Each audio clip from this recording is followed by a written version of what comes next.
Okay, well, look, let me tell you about the situation here. We've got, I think, what was looking like what could have been a minor military skirmish turning into a pretty major military confrontation. I think that's fair.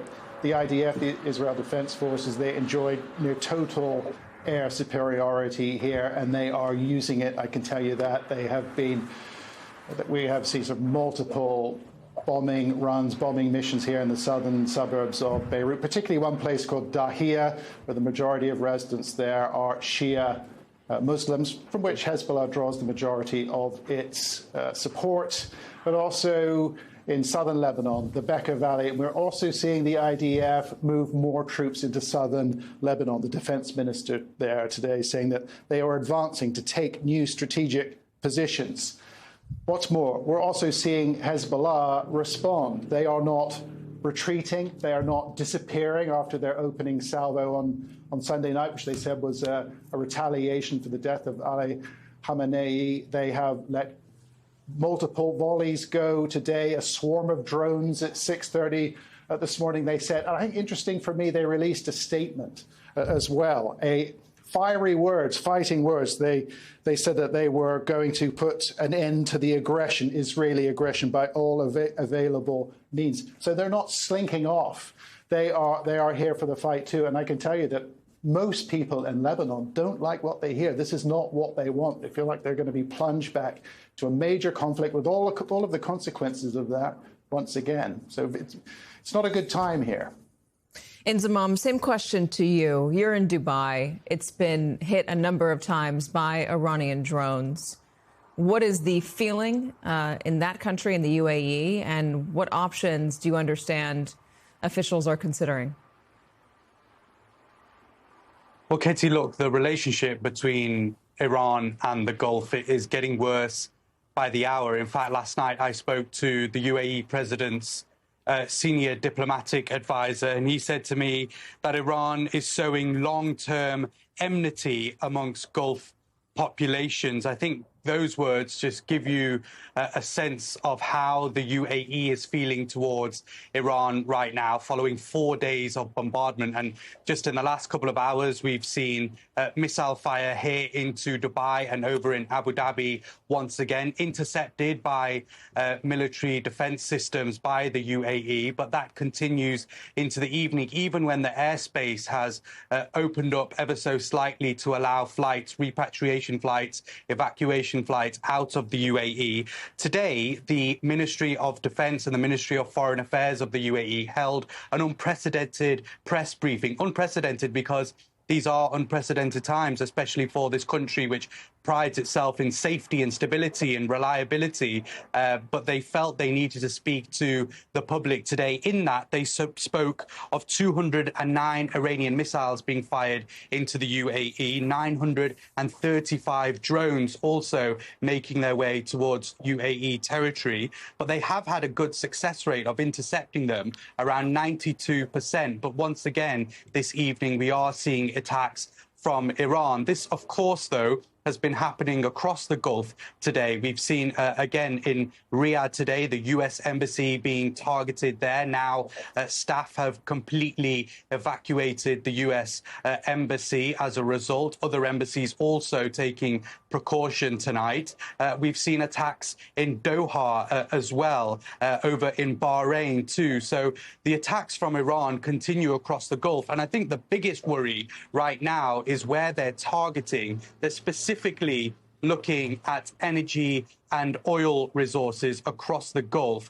If they do manage to actually strike one of those, that could be huge economic damage for that country. Today, we saw in the northern emirate of Fujairah a target towards the oil facility there. Huge plumes of smoke and fire coming out in a very dangerous place to be attacking. Over in Abu Dhabi yesterday, we saw an oil facility attack there. And then, of course, Saudi Aramco over in Saudi Arabia being targeted as well. So I think that is a huge concern for the Gulf. But that relationship between the UAE, the Gulf nations, and Iran continues to worsen. It's my understanding tonight as well, there is a senior UAE delegation that has traveled to Israel to have discussions with them. But what any Gulf nation does next is the big question. Could they target by themselves Iran directly? If they do, this will really widen this conflict. Yeah, I mean, I think it's surprising to hear that the UAE is going to Israel to have conversations there. I was not expecting that. And as you are in Israel, tell me what you're hearing.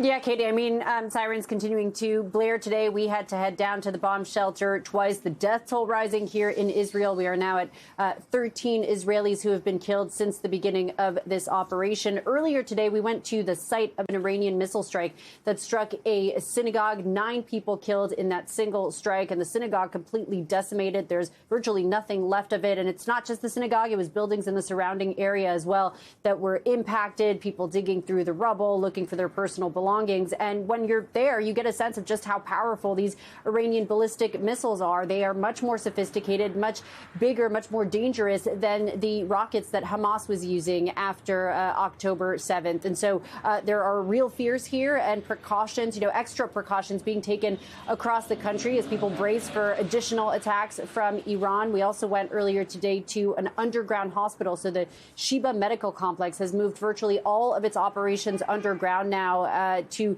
one, be able to care for inpatients when those sirens go off to keep people safe, but also to brace for a prolonged war. There's a sense that as this conflict drags on and escalates, that there could be a mass casualty event. And so they want to be prepared for that. We did hear from the Israeli prime minister last night. He remains defiant. He says they're going to keep going for as long as they need to. They are calling for regime change. He says this will not be an endless war. But I will say what's been interesting, just talking to Israelis here, when you look at what Americans are saying, there are certainly Americans questioning the U.S.'s involvement in this war and just questioning the war. But when you talk to Israelis, they, for the most part, the people we've been talking to, do seem to be on board with this operation. They say that they have been under kind of continuous attack since October 7th. One man telling me they can't keep living like this and they want Israel and the U.S. to finish the job. I understand the Israeli sentiment, given just what's happened recently. I understand why that would be different, why they would see it as different than the U.S. sentiment. But the U.S. sentiment has been in the tanks, or just in the gutter, I should say, for this war effort. We've seen a lot of polling regarding that. Part of it, Laura, is the president hasn't fully made the case to the American public. He keeps talking to outlets. He keeps releasing videos. He spoke at length today in the Oval Office, sitting next to the German chancellor. But again, it was another series of new explanations for why it was so necessary to go into Iran in the first place. Are you getting coherent answers from the administration as to how long this war will last, and to questions about whether whether we have enough defense systems, enough munitions to really stick it through? No, Katie, I mean, those are a lot of the questions that still remain on the table, because even though the administration, be it the president or other members of the administration, have said at various points that it could go for 4 to 5 weeks. The president has also made claims that the U.S. is ahead of schedule, but doesn't really define why we're ahead of schedule. But then also has said that it could go on for longer than 4 to 5 weeks. And again, in the briefings that cabinet members have given to lawmakers, those classified briefings, be it Secretary of State Marco Rubio or Defense Secretary Pete Hegseth, they also have not provided any hard timeline, according to the sources that I talked to that were in one of those briefings yesterday. And also those sources told me that the cabinet secretaries like Hegseth and Rubio did not really specify what it means to be successful. There are kind of 3 parameters that the administration has outlined in terms of what they want when it comes to objectives, which is to degrade the missile capability of Iran, to destroy its navy, and to also make sure that it cannot build up a nuclear weapons program. But the specifics beyond those 3 broad objectives aren't really shared at all with the public, but certainly haven't also been shared in those classified briefings. And you heard the president today, just to give an idea of where his mind is at.